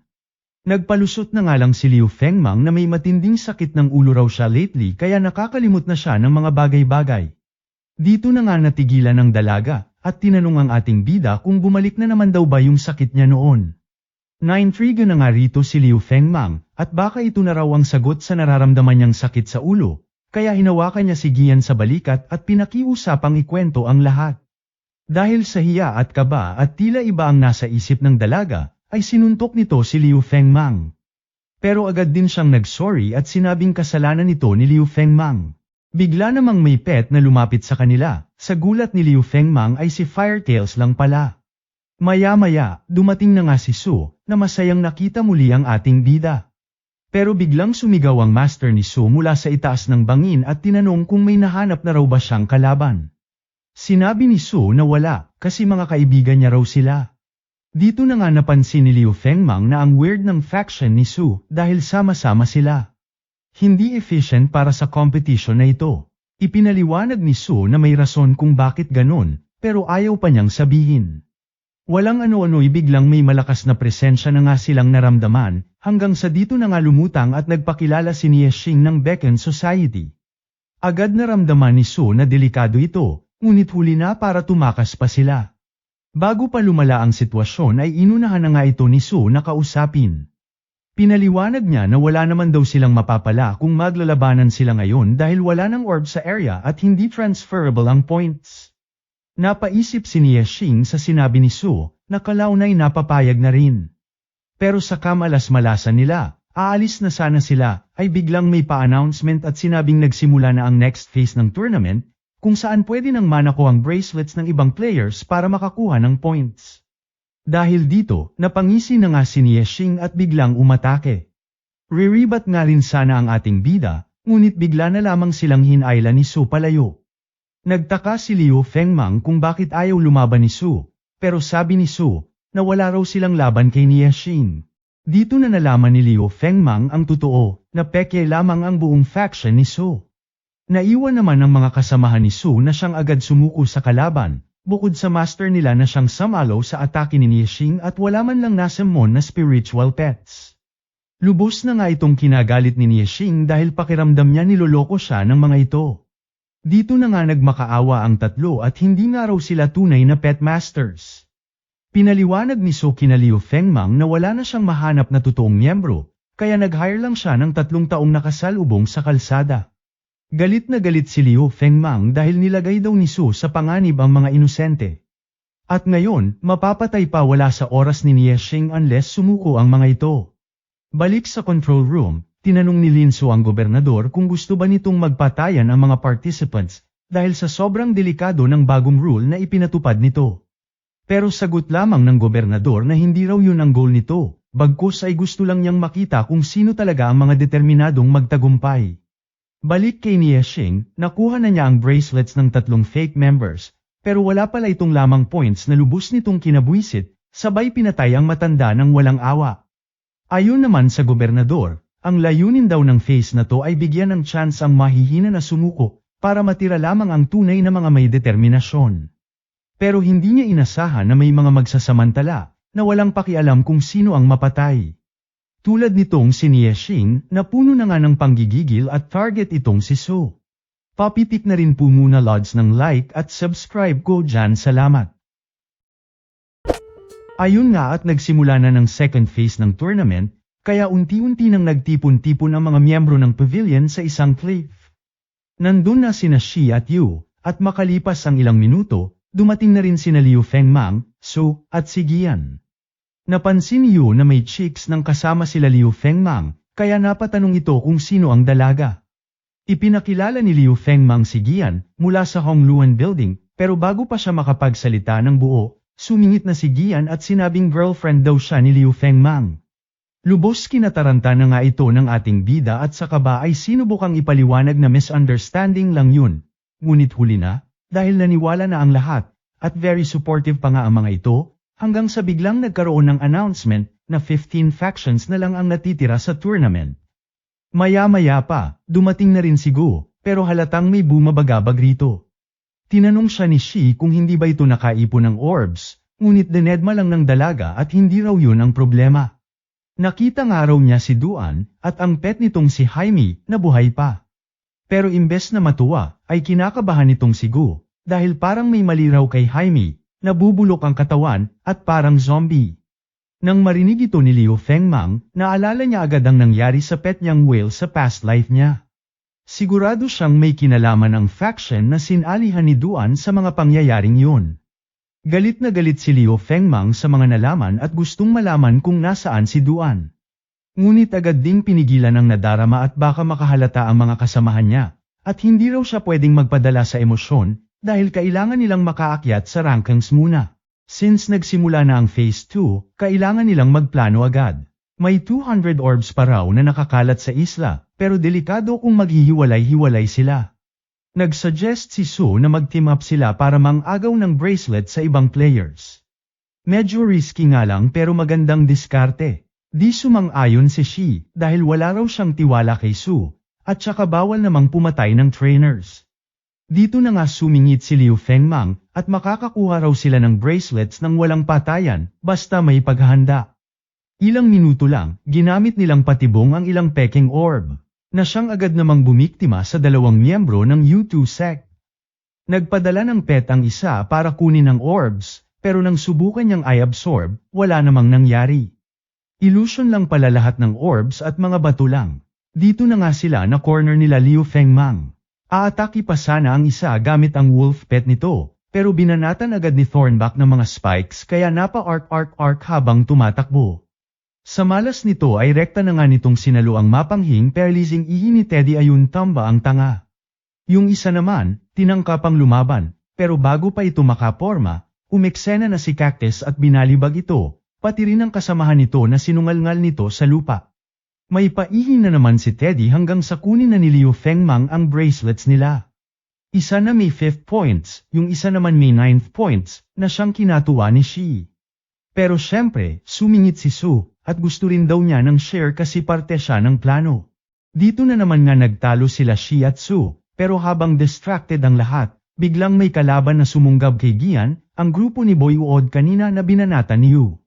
Dito na nga sila pinagbantaan ng mga ito, na ngayong hawak na raw nila ang isa sa kanilang mga kasamahan, ay ibigay ang mga bracelets nila o papatayin daw itong dalaga. Dahil dito ay sinubukang mag-bluff ni Su, at sinabing wala silang pakialam kay Gian dahil hindi naman ito member ng pavilion. Pero hindi nagpauto ang kalaban dahil kitang-kita raw sa kanila kanina na close sila sa dalaga. Lumapit si Liu Fengmang at nagsabing ibibigay niya ang 2 bracelets na nakuha nila, basta't pakawalan lamang si Gian. May 9 points daw ito, at pangakong di raw nila babawiin basta't safe ang dalaga. Kinilig na nga si Gian sa mga narinig, at hindi niya akalaing mahalaga pa rin siya kay Liu Fengmang. Habang agad namang sumang-ayon ang mga kalaban sa deal ng ating bida. Tinapon ni Liu Fengmang ang mga bracelets at sinabing tuparin ang kanilang kasunduan. Pumayag naman ang leader, pero bago raw niya pakawalan ang dalaga, kailangan muna niyang makalayo para sigurado siyang walang aatake.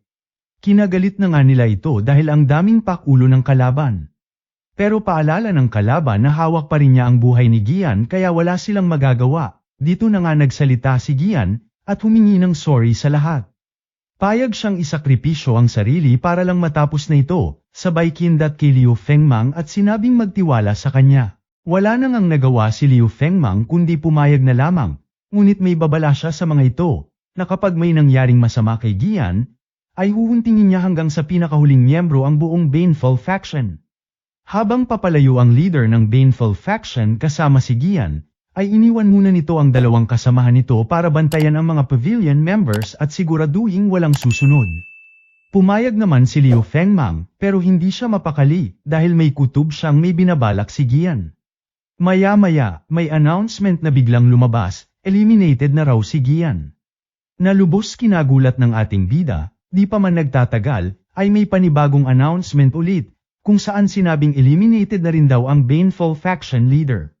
Naguluhan na nga si Liu Fengmang sa mga nangyayari, kaya iniwan muna niya ang iba para hanapin si Gian, pero nauna na itong samalubong sa kanya, at tila kanina pa naghihintay na lubos niyang pinagtaka. Abat may pa-flashback na nga si ate mo, habang magkasama silang naglalakad ng kalaban kanina, bigla itong huminto at nagsabing thank you sa kalaban, dahil sa pag-hostage daw nito sa kanya. Ay nakita niyang nag-alala si Liu Fengmang sa kanya, na lubos niyang kinatuwa. Pero di raw ibig sabihin na naka-hostage siya, ay wala siyang laban dito. Dito na nga siya biglang nag-summon ng pet, na nagngangalang Foxy, na siya nang ang basic nag-hypnotized sa kalaban pati nasa uod. Nilapitan ni Gian ang leader at nagdeklara ng surrender, at wala naman talaga raw siyang balak manalo sa tournament. At ayon sa rules, kapag may sumalakay sa isang sumuko, ay matik disqualified agad. Kaya habang tulala pa ang leader, inutusan niya itong hampasin siya sa ulo, at ayun, basic tangle buong faction nila.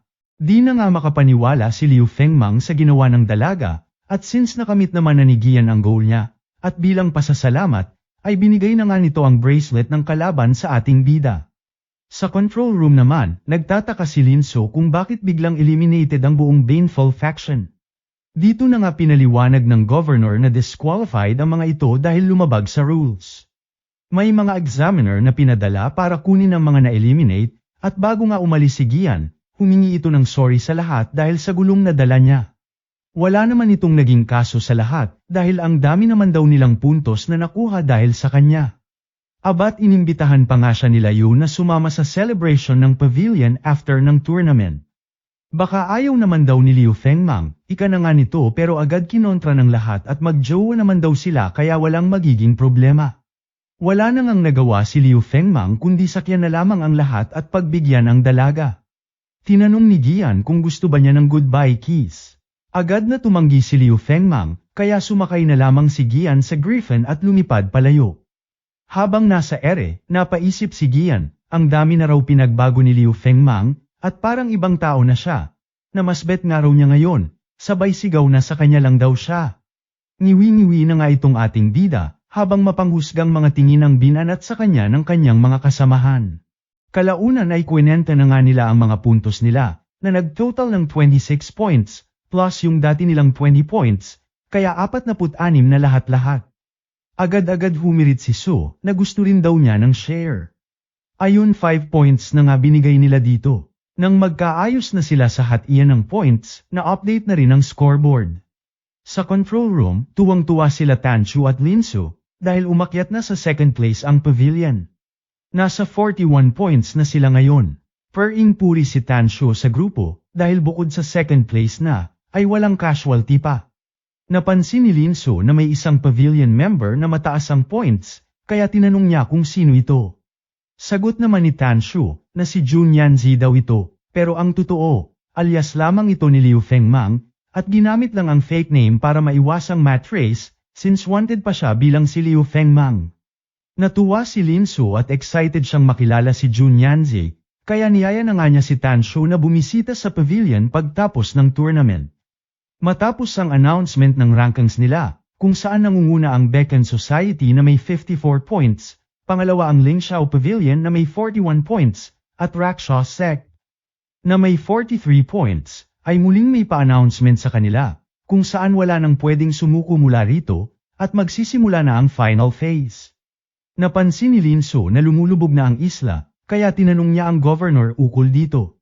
Dito na nga pinaalala ng governor ang mga naunang rules, kung saan kapag nabasa ang bracelet ng tubig ay disqualified na, kaya ang lahat ay mapipilitang umakyat sa pinakamataas na bahagi ng isla, at dahil dito, mas marami ng magkakabanggaan.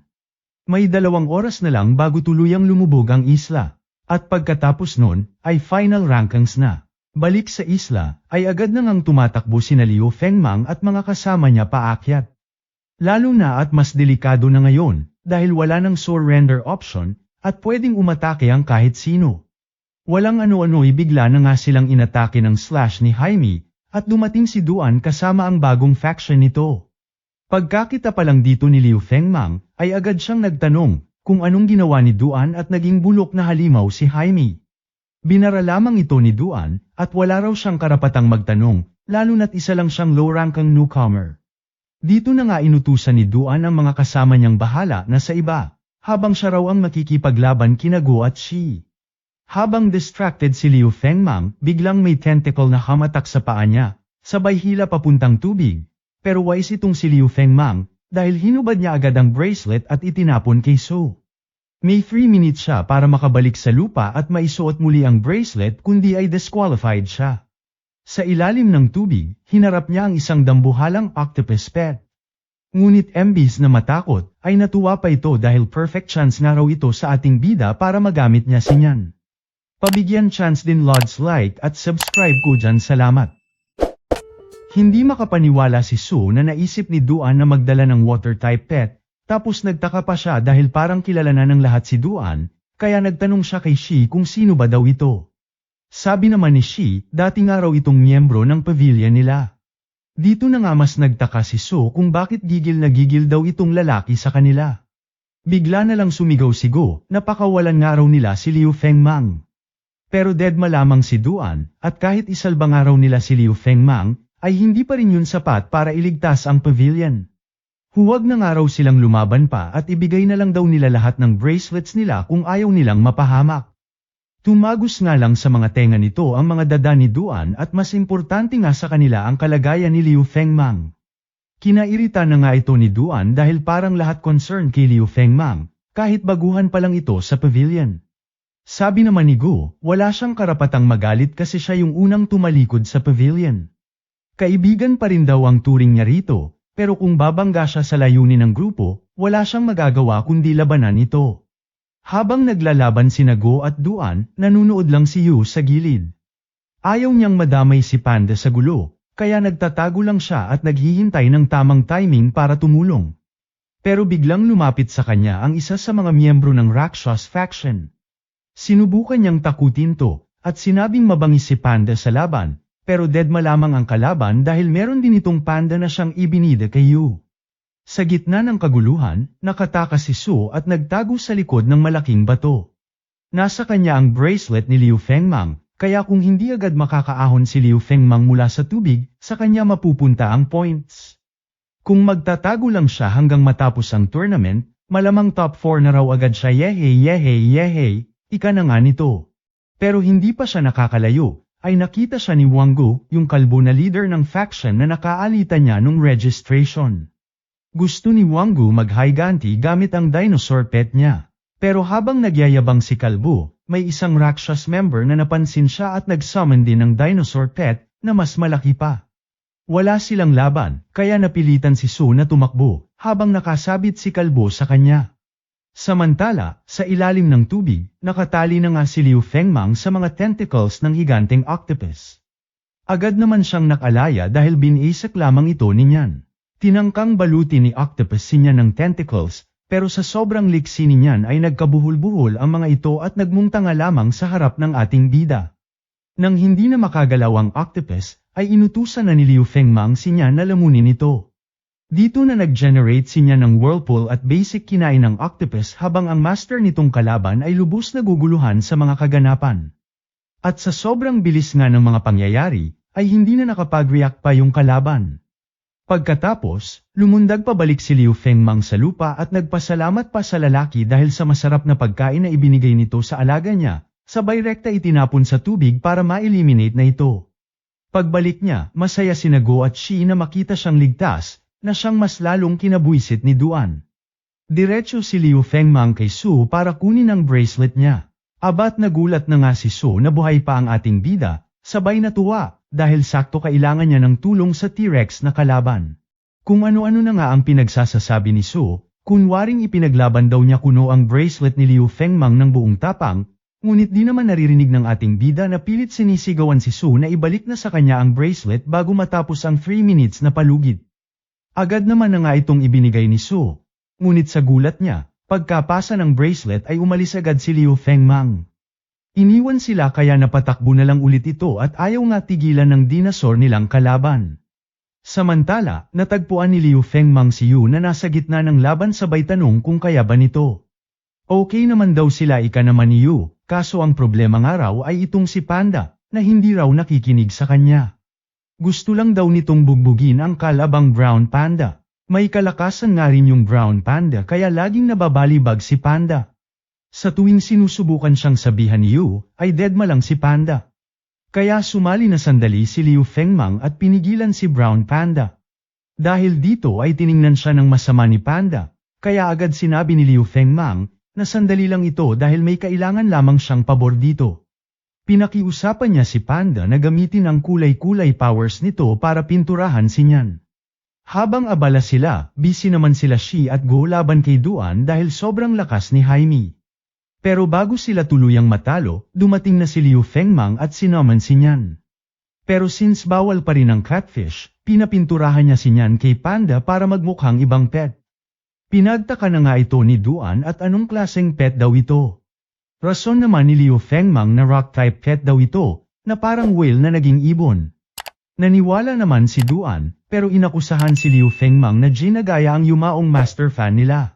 Habang nagdadadada itong si Duan ng kung ano-ano ay inutusan na nga ng ating bida si Shi na tulungan na lamang si Su sa T-Rex at siya na bahala kay Duan.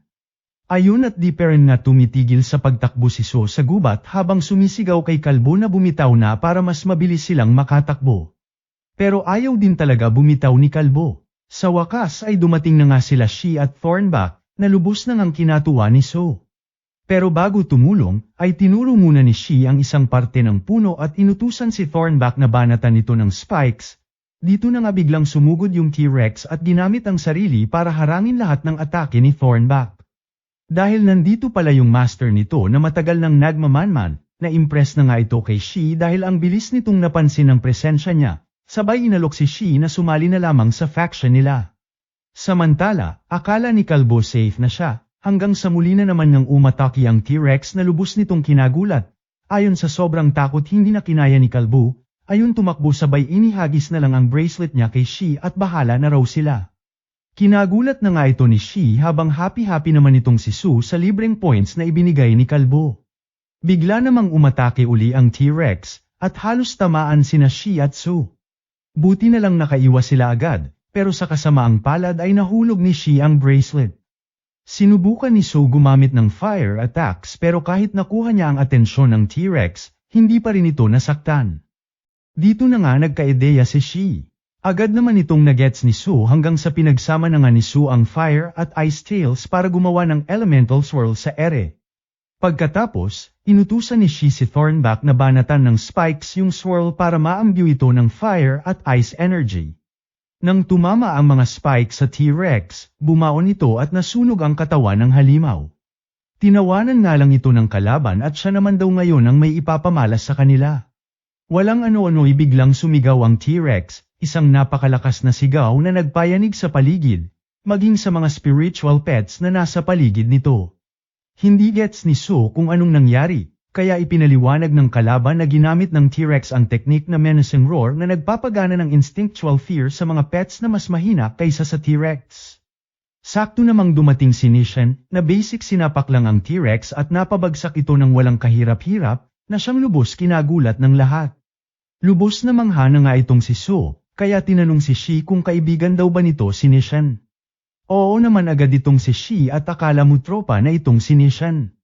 Napadaan nga lang daw itong si Nishan kaya wag sila mag-overthink na tinulungan niya ang mga ito. Nakita nga lang daw kasi niya na may nakakalat na bracelet kaya siya nandito para kunin ito. Samantala, tuloy pa rin ang laban ni Nayu at Panda. Ika-5 beses na itong napapatumba ni Brown Panda, pero bumabangon pa rin si Panda at ayaw paawat. Yung master ni Brown Panda, aminado na si Panda na raw ang pinakamalakas na nakalaban niya, pero pinayuhan si Yu na sumuko na lamang bago pa raw masaktan ng tuluyan si Panda. Lumusab na naman nga si Panda pero sobrang lakas talaga ni Brown Panda, at parang walang epekto ang mga suntok niya. Kahit halatang Olots ay ayaw talagang magpaawat ni Panda, dagdag pa na sobrang tigas ng ulo na hindi sumusunod kay Yu. Naaalala tuloy ni Yu yung sinabi ni Liu Fengmang kanina, na likas na matigas ang ulo ni Panda, kaya dapat minsan daw ay kailangan niya ring tapatan ang ugali nito. Dito na nga lumapit si Yu at sinabing ang dami na nilang pinagdaanan kaya dapat magtiwala si Panda sa kanya, pero deadma pa rin si Panda, kaya sa buwisit ni Yu ay tinakat niya na ito. At kung talagang hindi makikinig sa kanya, ay mabuting banatan niya na lang daw ito katulad ng ginawa niya kay Caterpillar Guy kanina. Aba tumiklap naman agad si Panda at biglang nangako na susunod na siya mula ngayon. Dito na nga ipinaliwanag ni Yu na hindi nila matatapatan sa lakas ang Brown Panda, pero may plano raw siya. Walang ano-ano'y sumugod na naman nga si Brown Panda pero ginamit ni Panda ang isang clone para lituhin siya. Habang distracted, lumitaw si Panda sa likod at sabay silang gumamit ni Yu ng dazzling flash para bulagin ang kalaban. Pagbalik ng paningin ng kalaban, ay inakala niyang si Brown ang nanalo, pero biglang umataking pabalik si Brown Panda at sinapak siya. Dito na nga pinakitang si Panda pala ang nag-disguise bilang Brown Panda para makalusot ng atake, na siyang nagpapanalo sa kanila. At habang sila'y nagdiriwang ng panalo, sa kabilang dako ng isla, ay nasa beach na sila Liu Fengmang at Duan, magkaharap at mukhang magkakaroon ng isang on-one. Pascore na rin lods ng like at subscribe ko, sige nahihi, salamat.